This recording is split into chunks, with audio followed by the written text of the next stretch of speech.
कि देश के 5 राज्यों में हुए विधानसभा आम चुनाव के आज जो परिणाम दिखाए जा रहे हैं, उनमें से खासकर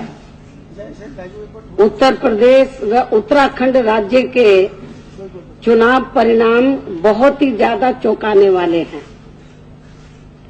तथा किसी के भी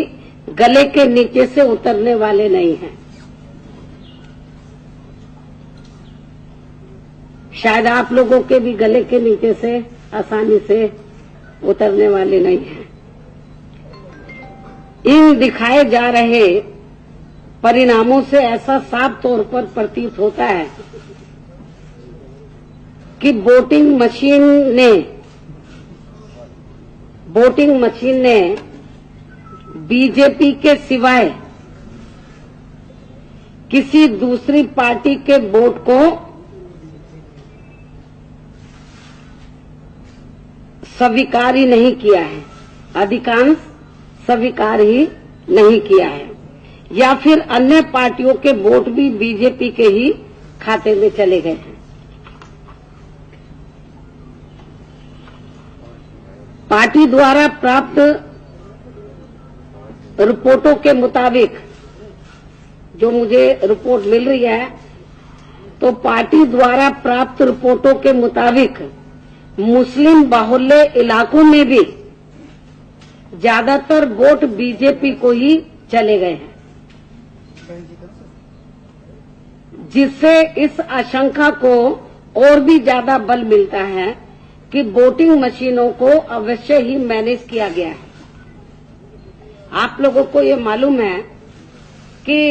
जिस भारतीय जनता पार्टी ने उत्तर प्रदेश में, जहां मुस्लिम समाज का जो वोट है 18 और 20% के करीब है, जिस भारतीय जनता पार्टी ने एक भी टिकट मुस्लिम को ना दिया हो, इसके बावजूद भी मुस्लिम बहुल्य इलाकों में मुस्लिम समाज का वोट बीजेपी को चला जाए, क्या आप लोगों के गले के नीचे से ये उतर रहा है? हमारी पार्टी के लोगों के, मैं समझती हूँ कि पूरे दुनिया में भी यदि ये बात उनके सामने रख दी जाए तो उनके गले के नीचे से नहीं उतरेगी। सन 2014 के लोकसभा आम चुनाव के समय में भी, खासकर उत्तर प्रदेश के चुनाव परिणाम के संबंध में भी इसी प्रकार की आशंका जताई गई थी। जब इनको 73 सीटें मिली थी, इसी प्रकार की आशंका सन 2014 में भी जताई गई थी कि वोटिंग मशीनों में जरूर गड़बड़ी की गई है, जिसके बिना बीजेपी के पक्ष में ऐसा खास चुनाव परिणाम बिल्कुल भी संभव नहीं हो सकता था सन 2014 में भी। और इतना ही नहीं, बल्कि उत्तर प्रदेश में वोटिंग मशीन के संबंध में ये चर्चा आम रही है कि बटन कोई भी दबाया जाए, वोट बीजेपी के कमल पर ही जाएगा, परंतु उस समय इन बातों पर ज्यादा ध्यान नहीं दिया गया, जबकि चुनाव आयोग के सामने बार बार इस मुद्दे को उठाया गया है। ऐसी ही शिकायत अभी हाल ही में हुए महाराष्ट्र नगर पालिका चुनाव में भी वोटिंग मशीन में गड़बड़ी के संबंध में की गई थी। इस संबंध में दिनांक 6 मार्च सन 2017 को वोट पड़ने, आखिरी चरण के वोट से पहले, इस संबंध में दिनांक 6 मार्च सन 2017 को 7वें व अंतिम चरण के मतदान से एक दिन पहले मेरी आयोजित, यानी कि जो चुनाव प्रचार खत्म होना था, तो एक दिन पहले मेरी आयोजित प्रेस कॉन्फ्रेंस में भी इसी प्रकार का सवाल, आपको याद होगा, इसी प्रकार का सवाल एक पत्रकार द्वारा सभी पत्रकारों के समक्ष मुझसे पूछा गया था, किया गया था, और आप लोग इस बात के गवाह हैं। और मेरे ख्याल उसी आज जहां ये सामने खड़े हैं, इधर ही एक पत्रकार था, शायद पहली बार आप लोगों ने देखा था, उसने टोपी सर के ऊपर लगाई हुई थी, तो आखिरी चरण वाले में हाँ, टोप लगाई हुई थी उसने, और जहाँ उधर वो खड़ा हुआ था, जब सवाल जवाब हो रहे थे, आपको याद होगा, तो हाँ, मेरे को क्या मालूम था कि सचमुच वो सही बोल रहा है। ये तो आज मालूम पड़ा जब रिजल्ट आ रहा है। जब उसने वो सवाल मेरे से पूछा कि जो मैं आज एलिगेशन लगा रही हूँ,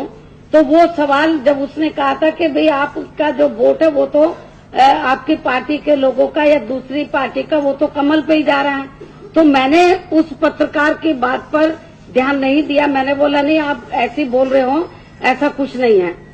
तो मैंने उसको इग्नोर किया। तो आज मुझे लगा कि इसका मतलब वो पत्रकार सही बोल रहा था, और आज मुझे लगता है वो नजर भी नहीं आ रहा है। वो जो है उस दिन वो खड़ा हुआ था और आप लोग भी देख रहे थे कि ये आदमी कहाँ से आ गया। तो उसने ये सवाल मेरे सामने रखा था और आप लोग इस बात के गवाह हैं। किंतु सन 2014 के लोकसभा व वर्तमान में उत्तर प्रदेश व उत्तराखंड विधानसभा आम चुनाव के दिखाए जा रहे परिणामों को देखकर, जो 14 में परिणाम आया लोकसभा का, और वर्तमान में उत्तर प्रदेश व उत्तराखंड विधानसभा के आम चुनाव के दिखाए जा रहे परिणामों को देखकर ये मामला अब इतना ज्यादा गंभीर हो गया है कि इसके बारे में और ज्यादा खामोश रहना लोकतंत्र के लिए घातक साबित होगा। ये हमारे देश के डेमोक्रेसी के लिए, लोकतंत्र के लिए बिल्कुल भी ठीक नहीं है। और खास तौर से मैं मीडिया के माध्यम से भारतीय जनता पार्टी के लोगों को ये कहना चाहती हूँ, चेतावनी देना चाहती हूँ। मैं खुली चेतावनी दे रही हूँ कि जो मुझसे 6 तारीख को पत्रकार ने पूछा था, मैंने उसकी बात पर गौर नहीं किया। सन 2014 में भी ये बात हमारी पार्टी के लोगों द्वारा मेरे सामने रखी गई थी। तो मैंने सोचा कि, और ये बात मुख्य चुनाव आयोग के संज्ञान में भी ये बात लाई गई थी बीच बीच में जब मीटिंगें होती रही।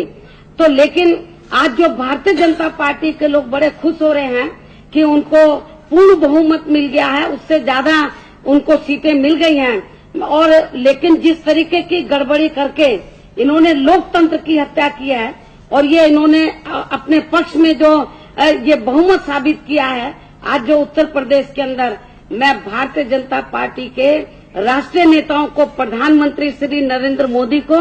और बीजेपी के राष्ट्रीय अध्यक्ष श्री अमित शाह को मैं खुली चेतावनी देती हूँ, यदि आप सही मायने में ईमानदार हैं तो आप मुख्य चुनाव आयुक्त को लिखकर दो